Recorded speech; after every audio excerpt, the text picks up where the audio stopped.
میرے حضور نے ارشاد فرمایا جب کوئی شخص فوت ہو جاتا ہے تو اس کا جو سلسلہ اعمال ہے منقطع ہو جاتا ہے، عمل کے کھاتے کلوز ہو جاتے ہیں، لیکن فرمایا 3 سلسلے ایسے ہیں جو ختم نہیں ہوتے، 3 کھاتے ایسے ہیں جو جاری رہتے ہیں۔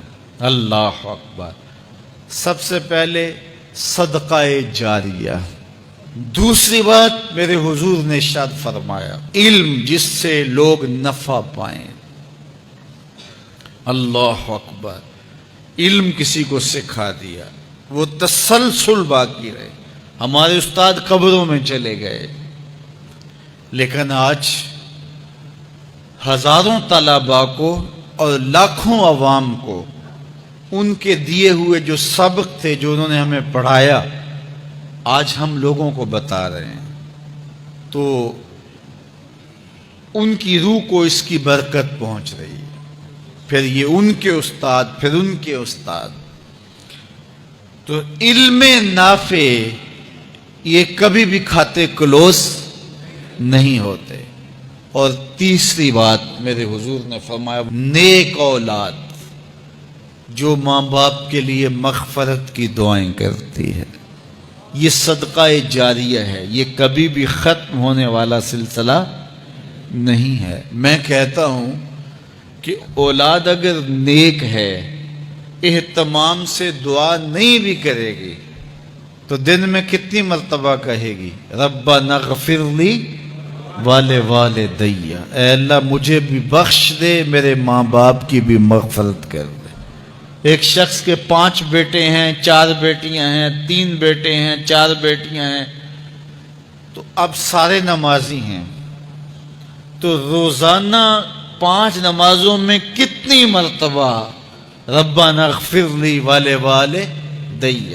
تو اولاد والدین کے لیے اسپیشل دعا کرتی ہے جو ہے وہ نماز کے اندر، اور اگر اولاد صالح نہیں ہے تو نماز کے اندر دعا کرنا تو دور کی بات ہے، چونکہ وہ نماز نہیں پڑھتی، صالح نہیں ہے، تو دعا کیا کرنی ہے؟ ایسی اولادوں کو بھی میں جانتا ہوں جنہوں نے اپنی سکی ماں کا جنازہ نہیں پڑھا، سکے باپ کا جنازہ نہیں پڑھا۔ ویسے ایک ایسے بد نصیب کو میں جانتا ہوں جس نے واقعتاً نہیں پڑھا، آیا ہی نہیں، قبرستان میں بھی نہیں آیا، لیکن بہت سارے ایسے لوگوں کو میں جانتا ہوں جو قبرستان میں آئے ہیں لیکن اپنے باپ کا، اپنی ماں کا جنازہ نہیں پڑھا، جنازگاہ میں کھڑے رہے، جنازہ نہیں پڑھا۔ آپ سوچتے ہوں گے کوئی ایسا بد نصیب بھی ہو سکتا ہے؟ میں کہتا ہوں ایسے بد نصیب لوگوں کو آپ بھی جانتے ہیں۔ یہ کون بد نصیب ہیں؟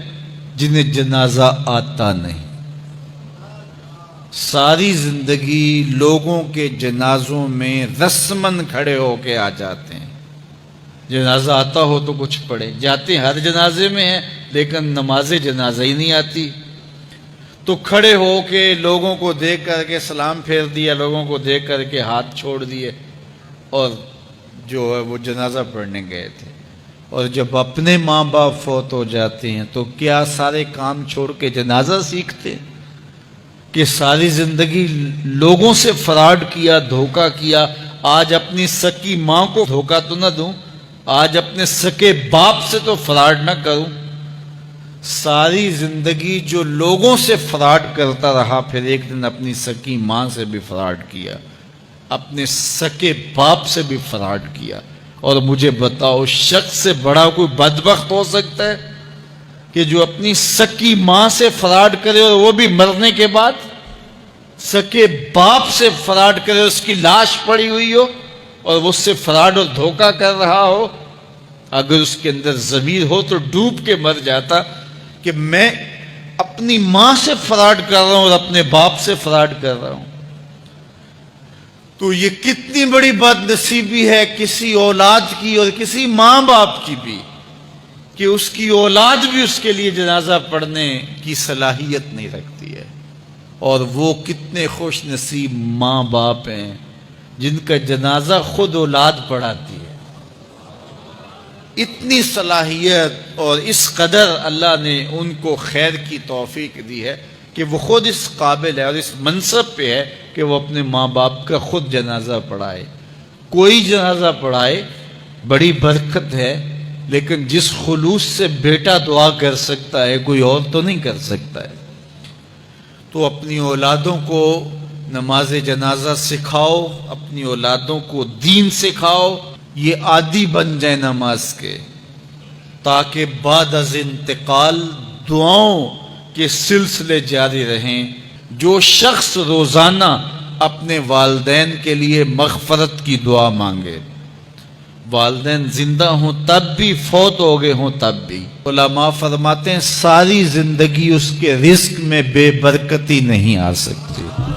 تو اپنے ماں باپ کو خوش رکھیے گا اگر زندہ ہیں تو، اور اگر فوت ہو گئے ہیں تو ان کے لیے دعاؤں کا سلسلہ کبھی بھی موقوف نہ ہونے دیجیے گا.